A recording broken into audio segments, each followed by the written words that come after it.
a verdadeira conversão. E eu quero dar algumas características dessa verdadeira conversão. Em primeiro lugar, a conversão acontece quando a pessoa tem uma profunda convicção de pecado.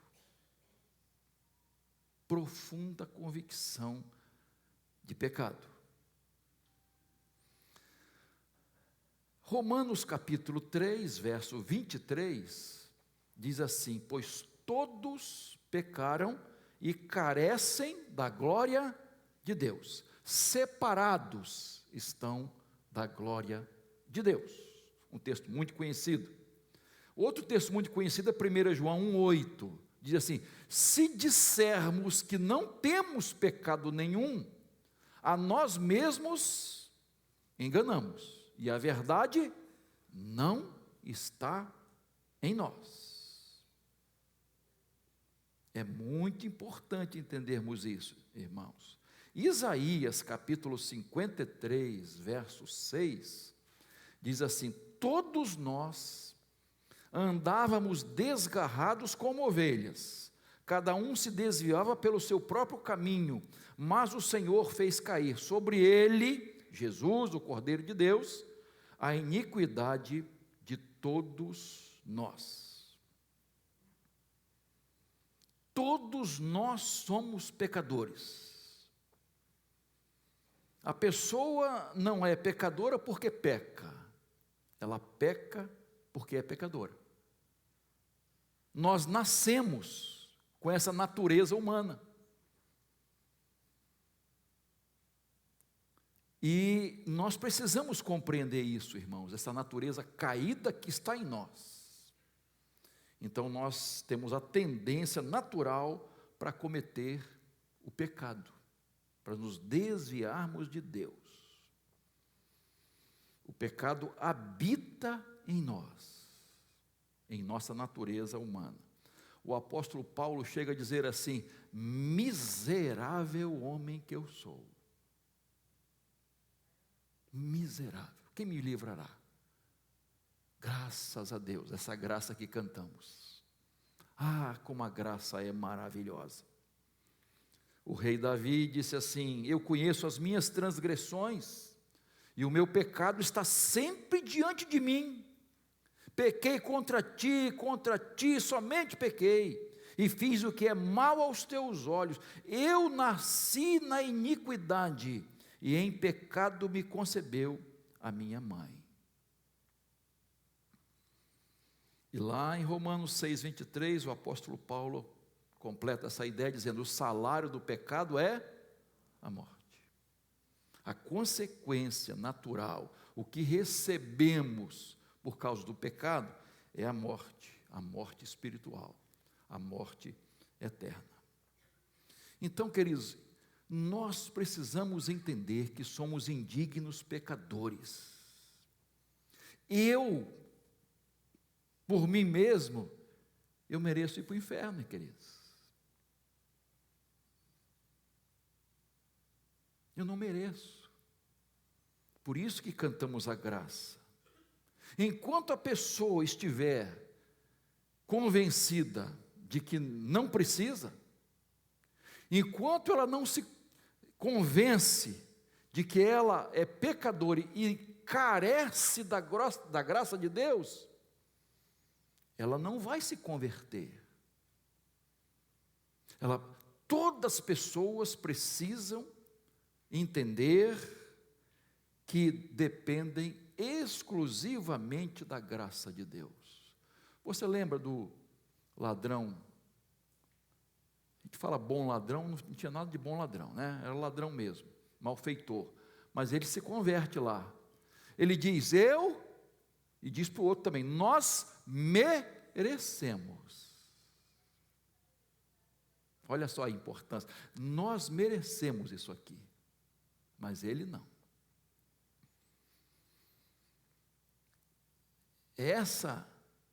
Esse entendimento que nós precisamos ter, meus irmãos. É por isso que a Bíblia diz que o Espírito Santo de Deus, a terceira pessoa da Trindade Divina, nos convence do pecado, da justiça e do juízo. É o Espírito Santo que faz isso. Quando Pedro pregou lá em Pentecostes, Atos capítulo 2, 37, é interessante a palavra que é usada ali. As pessoas ouviram a palavra de Deus e ficaram, houve uma compulsão, comovidos, essa tradução diz comovidos, né? Essa comoção, essa compulsão. Essa palavra no original quer dizer, elas foram assim, ferroadas, houve algo ferido, alguma coisa feriu o coração, algo muito forte, deu um profundo golpe no íntimo da pessoa, para ela entender. A ideia é ter convicção de sua condição pecadora, do seu pecado. Eu pequei, eu sou um pecador.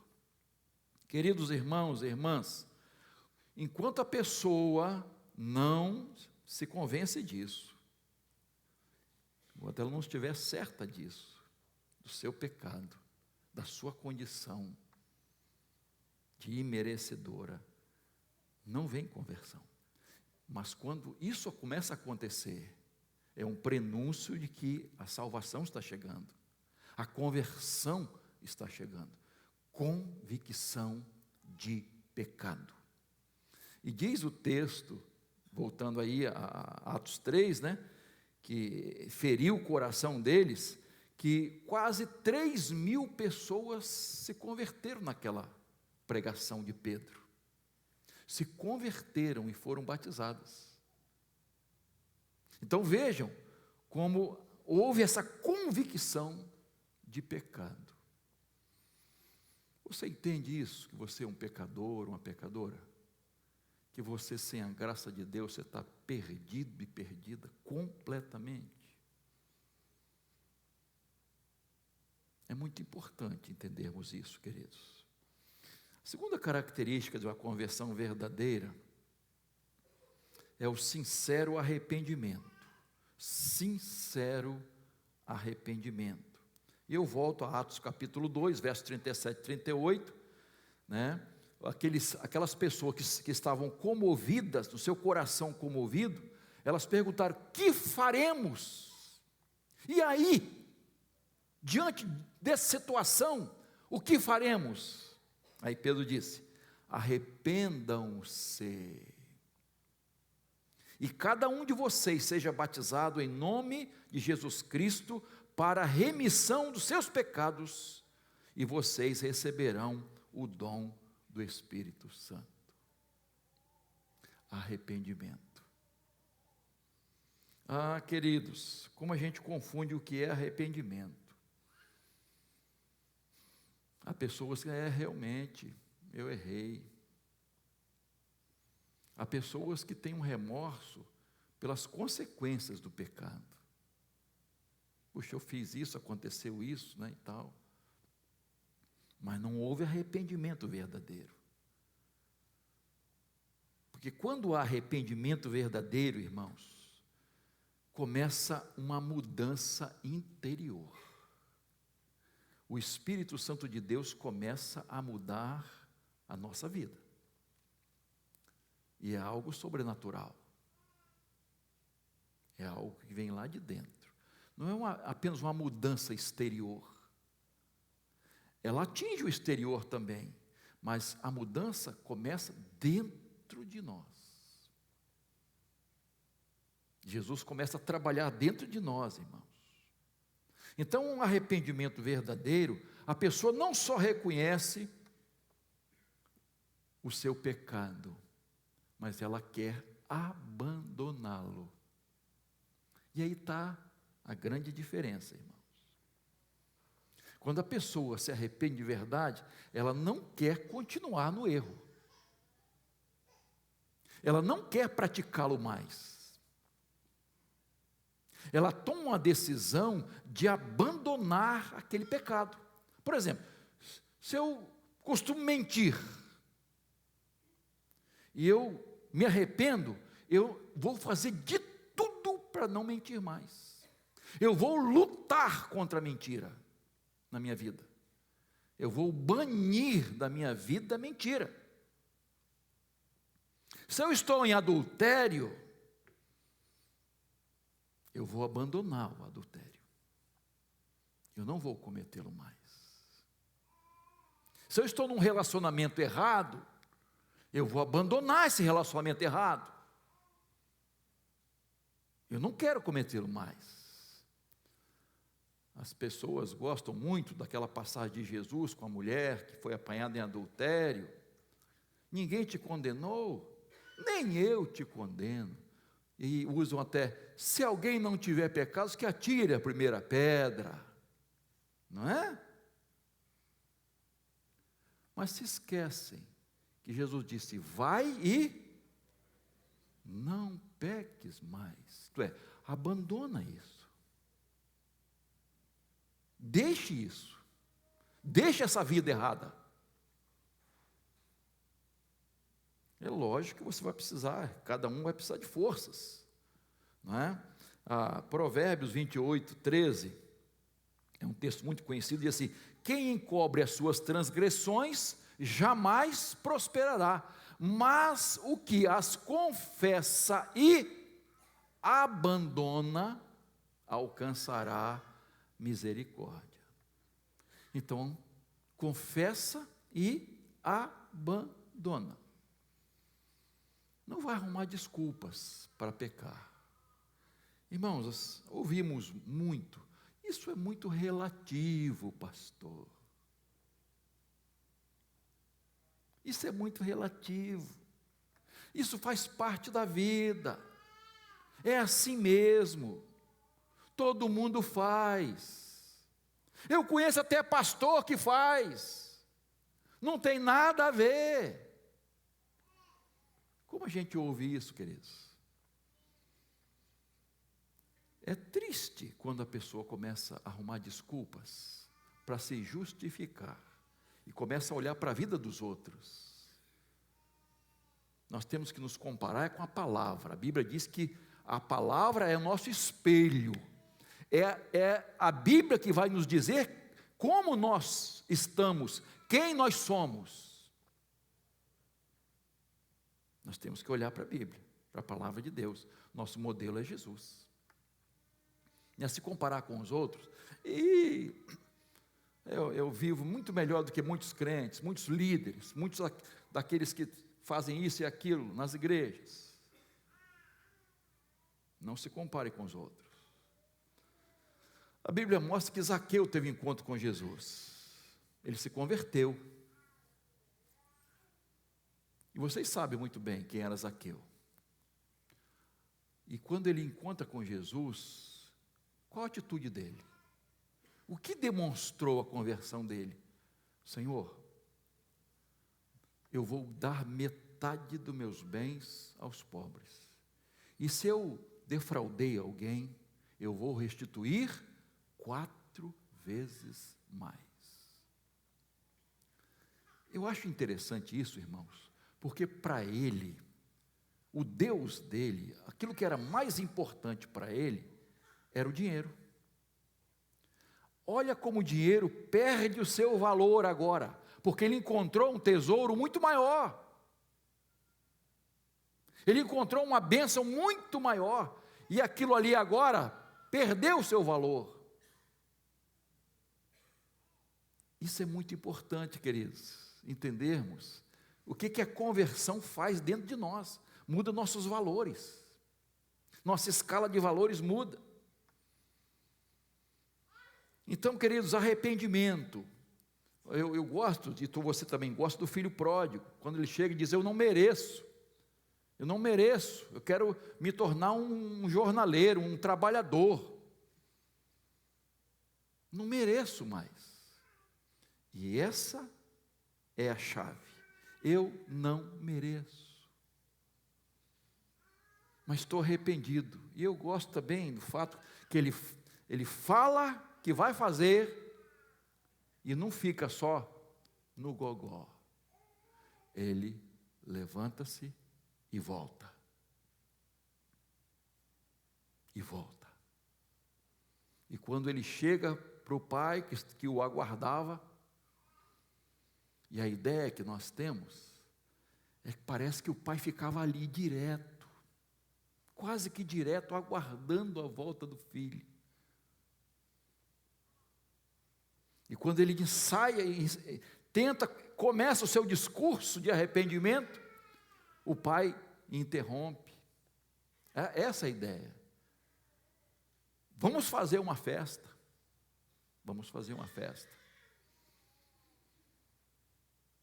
E ele foi restituído completamente, porque reconheceu que não merecia e se arrependeu de verdade dos erros que tinha cometido.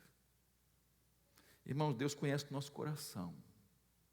Deus conhece quando o arrependimento é só de papo.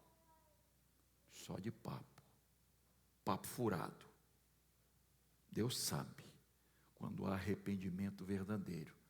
E uma demonstração de arrependimento é essa: eu quero deixar o pecado. Eu vou deixar o pecado. Estou deixando o pecado. Arrependimento verdadeiro. A terceira coisa característica da verdadeira conversão é a fé. E eu não paro aí. Fé em Jesus. João 3,16, que você conhece de cor e salteado, porque Deus amou o mundo de tal maneira que deu seu Filho unigênito, para que todo aquele que nele crê não pereça, mas tenha vida eterna. Conhece também João 20:31. Estes, porém, foram registrados para que vocês creiam que Jesus é o Cristo, o Filho de Deus, e para que, crendo, tenham vida em seu nome. Crer, ter fé. Mas o que é fé? Que fé é essa que a Bíblia está falando? Quando você pensa em fé, você pensa em quê? Confiança, né? Em alguém ou em alguma coisa. Total confiança do seu coração em alguém, alguma coisa. Você deposita total confiança. Há muita gente falando do poder da fé. E há pesquisas falando do poder da fé. E há programas jornalísticos falando do poder da fé. Que o poder da fé é muito grande para, por exemplo, uma pessoa doente. Foi feita uma pesquisa com pessoas doentes. E as pessoas que tinham fé, isso ajudou muito na cura e na recuperação. As que tinham fé. E o resumo é o seguinte: você tem que crer em alguma coisa. Você tem que crer, ter uma crença em alguém, em alguma coisa. E essa não é a verdade, queridos. Não é isso que a Bíblia está dizendo. O que a Bíblia apresenta, queridos, é um conceito totalmente diferente de fé. Porque fé verdadeira e salvadora é totalmente diferente. Não é fé ter um desejo forte. Isso não é fé. Fé não é sentimento. Fé não é otimismo, positivismo. Pô, sou uma pessoa positiva. Pensamento positivo, gente. Isso não é fé. Fé não é crer na fé. Fé por fé. Fé na fé. Fé não é crença em homens, em coisas, em objetos, em ídolos, em imagens, em orixás, espíritos guia, duende, carta, búzios, horóscopo, ancestrais. superstições, há muitas crenças, diversas crenças, e a pessoa crê até em si mesma. O seu Deus é o seu eu. Então há muitas definições de fé que não é a que a Bíblia está dizendo. Não é o conceito bíblico. Romanos capítulo 10, verso 17 diz assim: a fé vem pelo ouvir, o ouvir pela palavra de Cristo. Queridos, preste atenção. A fé vem pelo ouvir da palavra de Cristo, do Evangelho, a palavra de Deus. A fé verdadeira, ela tem um conteúdo, ela tem um fundamento. Fé verdadeira. E esse conteúdo, esse fundamento é a palavra de Deus. Eu recebo essa verdade, eu confio nela, e por ela eu sou transformado. A questão mais importante não é a fé, mas no objeto da fé. Em quem se deposita a fé, em quem se deposita a confiança? Em Deus, na sua palavra. O fundamento da verdadeira fé é a palavra de Deus, é o Senhor. Por isso que é importante a gente entender o que é fé. Uma fé separada de Jesus não é fé. Uma fé que não é baseada na palavra de Deus não é fé verdadeira, não é fé salvadora, é uma crença. A fé salvadora atinge o intelecto, as emoções e a vontade. A mente entende, o coração deseja e a vontade age conforme essa verdade, na base dessa verdade. Depois em casa você leia, se não leu ainda, se leu, leia mais uma vez, Tiago capítulo 2. Ele fala de fé. Ele fala de 3 tipos de fé. Ele fala da fé verdadeira, da fé que age, que é demonstrada, que é prática, que é demonstrada pelas boas obras.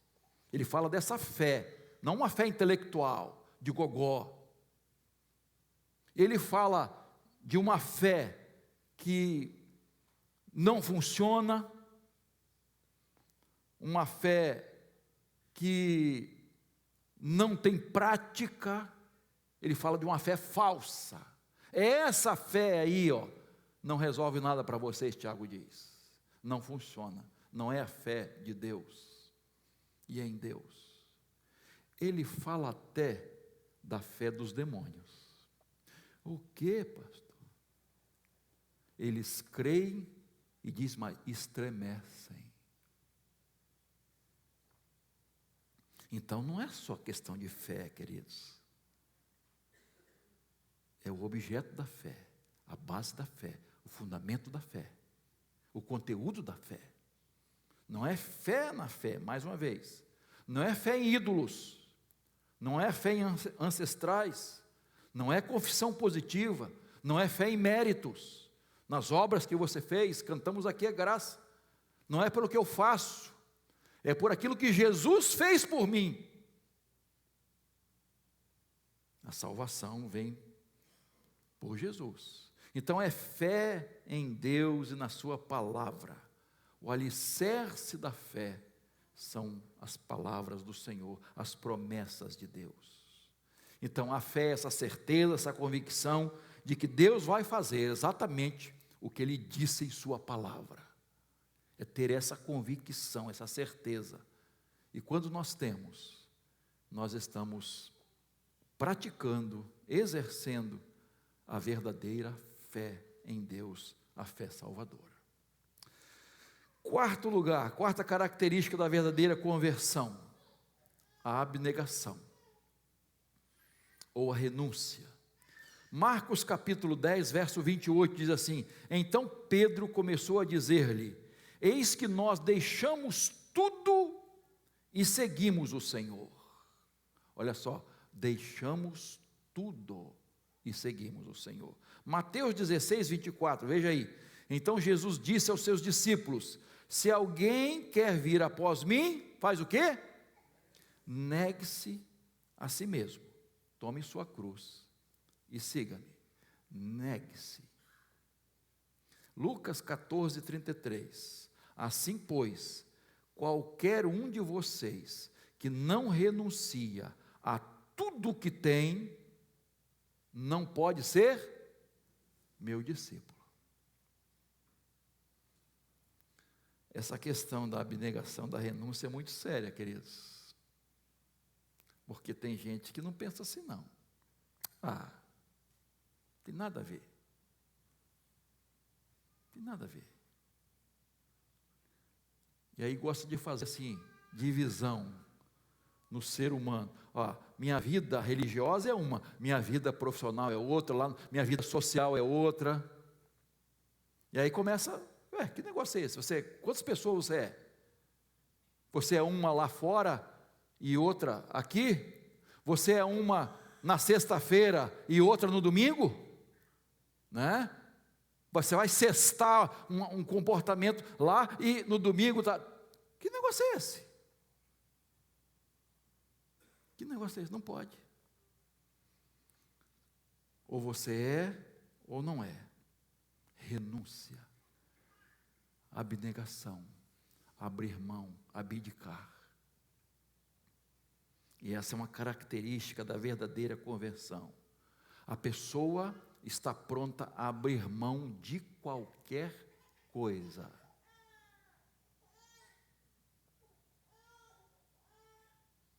Por Jesus.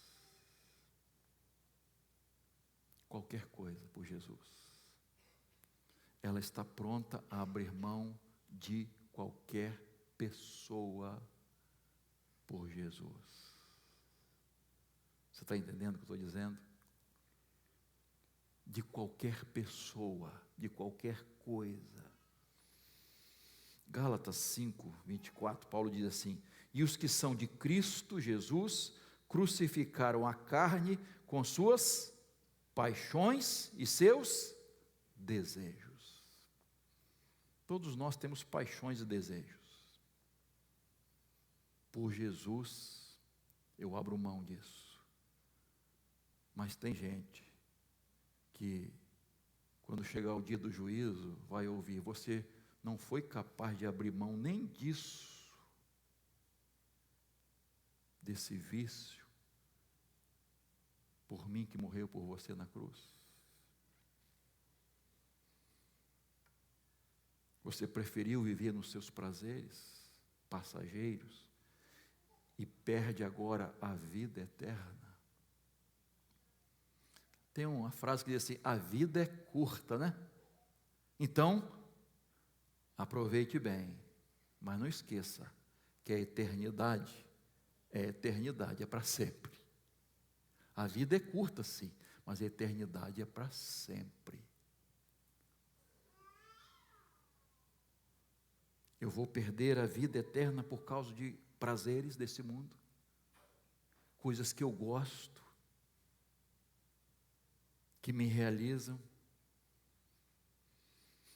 que me dão tanto prazer, alegria, que coisa boa.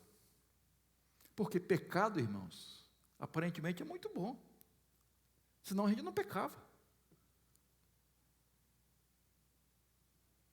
E Jesus está dizendo: você tem que renunciar, você tem que abrir mão. E Jesus diz o seguinte, queridos, que nós precisamos amá-lo mais do que pai, mais do que mãe, mais do que marido, mais do que esposa, mais do que filhos, mais do que netos, mais do que avós, mais do que sobrinhos, mais do que amigos allegados, mais do que tudo e todos. E quando Jesus fala de abrir mão, de deixar, não está falando que você tem que deixar seu pai, sua mãe, sua mulher, seu marido, não está falando isso. Está dizendo que essas pessoas e essas coisas não podem te impedir de seguir a Jesus. Isto é, não pode ocupar o primeiro lugar na sua vida. O primeiro lugar na sua vida pertence a Jesus. E você estará pronto a abrir mão de qualquer coisa e de qualquer pessoa por Jesus. Deixar tudo por Jesus. Isto é, isso ou alguém não pode te impedir de seguir a Cristo, antepor a Jesus. Está antes de Jesus. Não. Jesus é o primeiro. Jesus tem preeminência. Jesus é tudo para mim. Renunciar.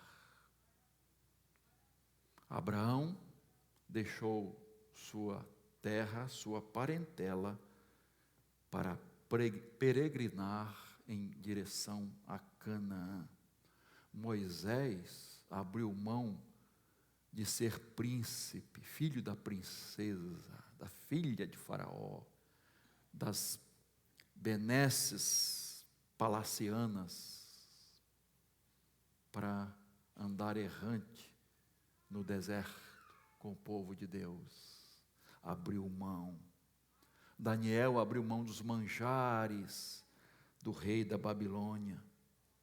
Os discípulos pescadores largaram barco e redes para seguirem a Jesus, para se tornarem pescadores de homens. Na igreja primitiva fala de Barnabé, que abriu mão do valor de uma propriedade para ajudar aqueles irmãos que estavam passando necessidade. Poderia comprar muita coisa, não, mas como é que eu vou viver assim, esses irmãos que estão passando necessidade? Paulo abriu mão de uma tradição religiosa para seguir a Jesus. Eu poderia citar tantos outros. E outros que não fizeram isso. O jovem rico, por exemplo, que deu as costas para Jesus.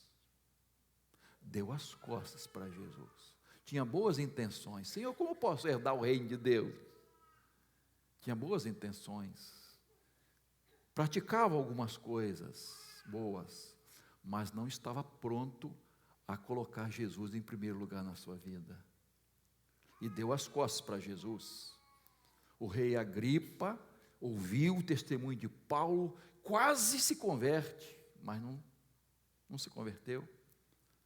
Não abriu mão de sua posição, do seu status.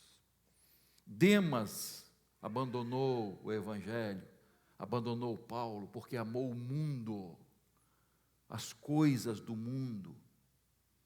Queridos, nós precisamos abrir mão, renunciar qualquer coisa por Jesus. Prazeres, riquezas, pecados, tradições religiosas, ideologias do inferno que estão aí, vida sexual promíscua, errada, relacionamentos errados, vida dupla, tudo por Jesus. Precisamos renunciar. E Jesus disse, dizer não a si mesmo. Quando Jesus disse, negue-se a si mesmo, o que ele está mostrando? Que eu tenho vontade, que eu tenho desejo, que aquilo me satisfaz, mas eu vou dizer não para essa vontade. Porque tem pessoas que acham que o Deus delas é o prazer, é a vontade. Não, eu gosto, eu me realizo, eu me sinto bem. Eu me sinto bem. É?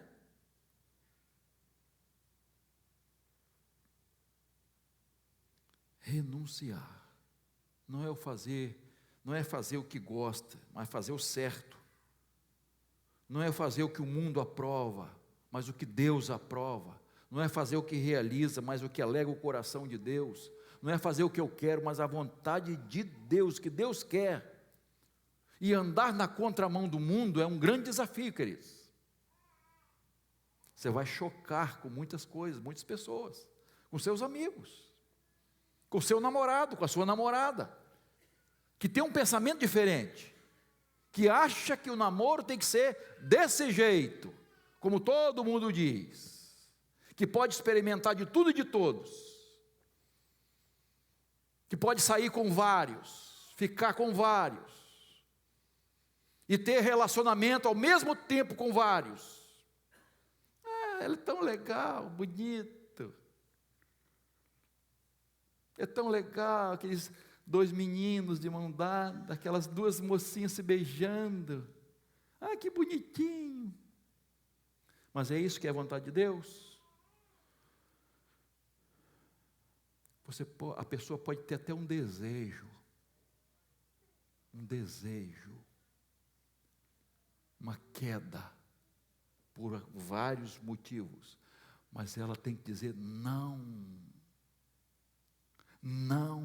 para si mesma, não, porque isso é errado, é contra a natureza de Deus, não é aprovado por Deus.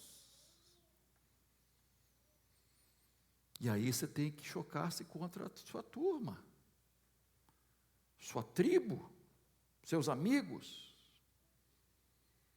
E aí você vai ter que chegar e ser franco com seu namorado, com sua namorada. Meu amor, minha vidinha, meu isso ou aquilo, assim não dá. Aí você não bota a mão. Esse tipo de relacionamento Deus não aprova. Eu não vou ficar sozinho com você, porque não é só a menina não, o menino também, que tem menina que eu vou te contar, meu. Não é fácil não, só Jesus na causa. Agora não é só adolescente não, queridos, tá? A gente fala dos adolescentes, pessoas casadas,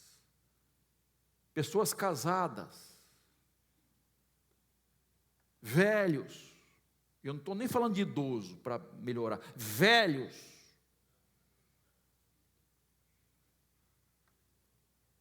vida errada, vida dupla.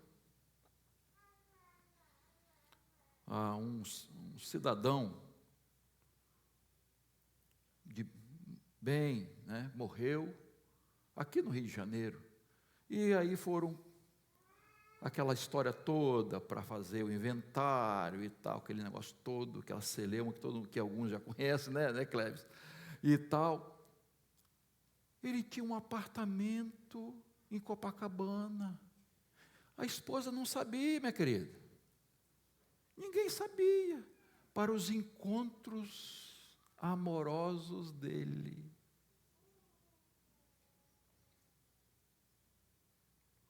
Depois da morte descobriram. Já repararam que às vezes depois que a pessoa morre se descobre um monte de coisa que estava camuflado? Mas como essa pessoa foi capaz de fazer isso? Outro dia eu vi uma notícia de uma ex e, sei lá se era ex, brigando no velório. Uma achou que a outra não tinha que ir no velório do marido, mas era amante, e aí foi um salseiro danado. Meu irmão, minha irmã, renunciar. Tem vontade, é o que o mundo aprova, é normal, não interessa. O que a Bíblia diz? O que a Bíblia diz? Mas é tão legal ver certas coisas, acessar certas coisas, dizer certas coisas, aprovar certas coisas. Diga não, diga não. Você tem que definir.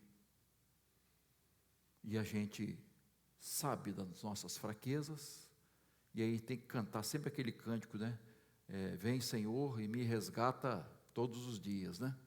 Senhor, todos os dias eu preciso ser resgatado. A vida cristã, o reino de Deus, tem seus paradoxos, suas contradições, a aparente falta de lógica, de nexo. Os valores são invertidos do mundo. Os valores do reino de Deus são invertidos do mundo. Ser grande é ser servo. Você quer ser grande? Quer ser importante? Sirva. Se torne um servo. Você quer ser o primeiro? Então você vai ser o último. Porque os últimos serão os primeiros. Você quer ser rico? Reparta as bênçãos de Deus. Porque é melhor dar do que receber. Quem quiser ganhar a sua vida, vai perdê-la. Mas quem perder essa vida aqui, vai ganhar. Percebe a diferença? Quanto mais você dá, mais você recebe. Quanto mais você reparte, mais você enriquece. Quanto mais você abençoa, mais você é abençoado. Quanto mais você se submete, você é mais livre. Só no reino de Deus. Quando você acha que está fraco, você está forte. E quando você acha que está forte, você está fraco. Assim o reino de Deus, irmãos, os valores são invertidos. Então eu tenho que avaliar bem a minha vida. Em 1956, o missionário Jim Elliot foi morto no Equador, pregando o evangelho para índios. Ele disse uma frase que se tornou muito famosa. Ele disse assim: não é tolo aquele que dá o que não pode manter ou reter, para ganhar aquilo que não pode perder. Vou repetir: não é tolo aquele que dá o que não pode manter, para ganhar aquilo que não pode perder. Qual o valor que você dá à sua vida? Qual o valor que tem a sua vida? Você quer ganhar o mundo e perder a vida eterna? A sua vida tem muito valor para Deus, tanto que Jesus morreu por ela. Nenhum dinheiro deste mundo compra a paz com Deus. Sabe o que é isso, irmãos? Paz com Deus. A alegria do Espírito Santo dentro de nós. Irmãos, a presença do Espírito Santo faz uma diferença total. Felicidade verdadeira. Felicidade verdadeira. Queridos, a fé nos faz desfrutar dessas bênçãos, das copiosas bênçãos de Deus. Mas eu preciso dessa conversão que me leva a renunciar. Pastor, eu não consigo. Tem alguma coisa errada em minha vida? Possivelmente. Possivelmente. Porque não é a sua força. É a força de Deus. O que Paulo diz? Posso todas as coisas naquele que me fortalece. Não é na minha força. É o Senhor que me fortalece. Meu irmão, conversão só pelo poder de Deus. Renúncia pelo poder de Deus. Senão, não acontece. 4 ideias aqui, características da verdadeira conversão. profunda convicção de pecado, sincero arrependimento, fé em Jesus Cristo, tá? E abnegação, renúncia. Para avaliar, meu irmão, minha irmã, para avaliar, sinceramente, pergunte para si mesmo: eu estou convertido e convertida? O que está acontecendo comigo? Essas coisas fazem parte da minha vida? Há uma mudança interior? Ou será que o mundo me domina? As coisas, os prazeres, as paixões, as coisas materiais são mais importantes para mim do que o reino de Deus? Então, eu acho que isso que nós falamos aqui é suficiente para você que não tomou a decisão ainda, entregar sua vida a Jesus. Mas entregue de verdade. De verdade. Senhor, eu me lanço nos teus braços. Eu quero isso. Eu preciso dessa mudança. Meu esforço não é capaz. Eu preciso dessa mudança interior. Eu preciso dessa paz, dessa alegria verdadeira. Eu preciso dessa felicidade que eu não encontrei ainda, dessa vida abundante que eu não encontrei ainda, que eu até me esforço, mas não encontrei. Então toma uma decisão hoje. Você tem dúvidas da sua salvação? Você vai deixar para tirar a dúvida, para resolver esse problema no juízo? No juízo? Não tem como resolver mais. Você tem que ver isso antes, enquanto você tem vida, enquanto você pode, enquanto Deus está falando no seu coração.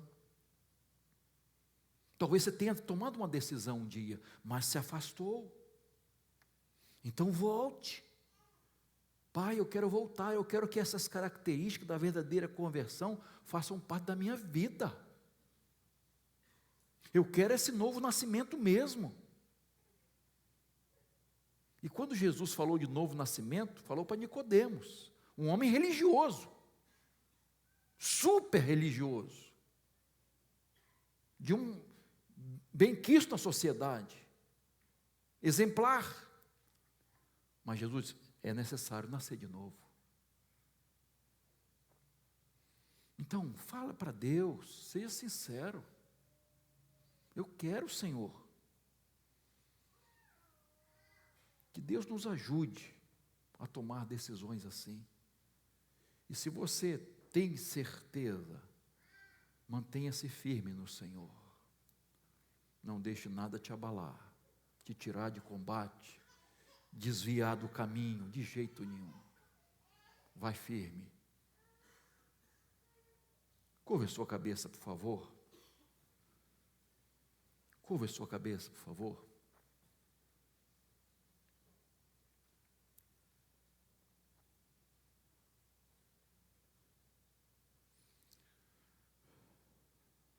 Eu quero estender a você, nesta hora, a oportunidade de fazer uma decisão.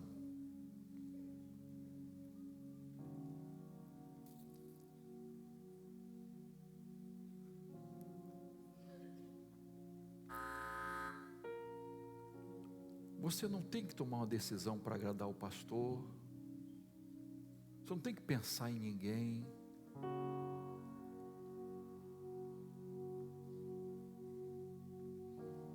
Sua decisão é pensando em você, na sua vida, na sua salvação, na sua vida eterna, naquilo que Jesus fez por você. Então, enquanto todos estão em oração, você quer tomar uma decisão? Vou pedir apenas para você, se quiser, levantar sua mão, eu quero orar por você, aí no seu lugar. Você quer agora tomar uma decisão séria, convicta? Você quer Jesus, você quer essa paz, você quer essa alegria? Você está em dúvida, pastor, estou em dúvida, mas eu quero isso. Levante sua mão agora em nome de Jesus, se você quer tomar essa decisão. Deus te abençoe, meu irmão. Há mais alguém que quer fazer essa decisão? Levante sua mão, por favor, aqui embaixo, lá em cima, na galeria. Deus te abençoe, jovem. Amém, pode abaixar sua mão. Há mais alguém? Deus te abençoe. Louvado seja Deus. Não pense em ninguém, pense em você. É você que vai dar contas a Deus, sua vida. Enquanto a igreja está orando por você, levante sua mão. Pastor, ora por mim também. Eu preciso de Jesus na minha vida. Eu não posso caminhar sem Ele. Deus abençoe aquele jovem lá atrás também. Pode abaixar a mão. Louvado seja Deus. Há mais alguém? A decisão é sua. Deus te abençoe. Amém. Louvado seja Deus. Nós vamos cantar. Depois eu quero orar por todos vocês que levantaram a mão e aqueles que não levantaram também. Fique de pé, por favor.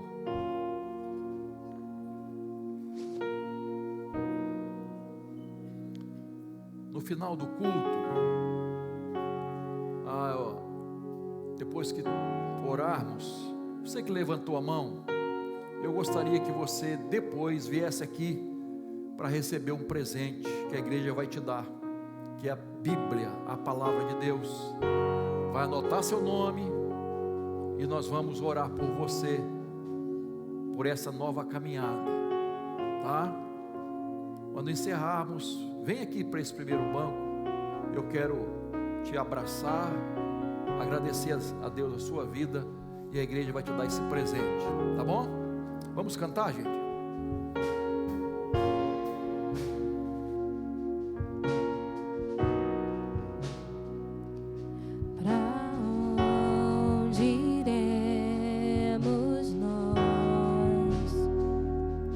Só tu